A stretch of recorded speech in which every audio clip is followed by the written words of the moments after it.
আসসালামু আলাইকুম বন্ধুরা, কেমন আছেন সবাই? আশা করি সবাই ভালো আছেন। আমি আল্লাহর রহমতে ভালো আছি। তো আজকে দেখাচ্ছি কাপড় দিয়ে কামিজের পিছনে ফিতা তৈরি, কামিজের গলার পিছনে ফিতা তৈরি করে কীভাবে লাগাবেন দেখুন।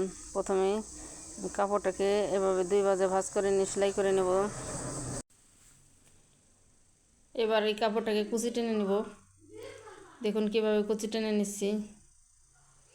এভাবে ঘন ঘন করে আমি কুচি টেনে নেব। ঘন ঘন করে ছোট ছোট করে কুচি দিয়ে নিলাম।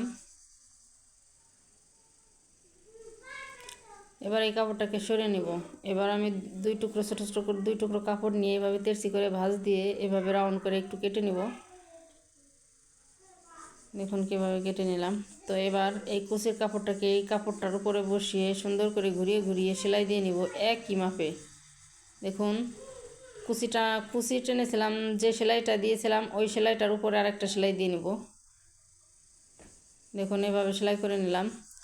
এভাবে আপনারাও সুন্দর করে সেলাই করে নেবেন। এবার উল্টিয়ে আমি চাপ সেলাই দিয়ে নিব। দেখুন এবার চাপ সেলাই দিয়ে নিচ্ছি। তো এই গেল আমার চাপ সেলাই দিয়ে নেওয়া। এবার এই কাপড়টাকে আলাদা করে নেব। দেখুন তো আমি ফিতা আগেই তৈরি করে রেখেছিলাম। এবার ফিতাটাকে এই কাপড়টার ভিতরে এভাবে বসিয়ে এবার সুন্দর করে সেলাই করে নেব। ঘুরিয়ে ঘুরিয়ে সেলাই করে নিলাম। তো হয়ে গেল আমার ডরি তৈরি।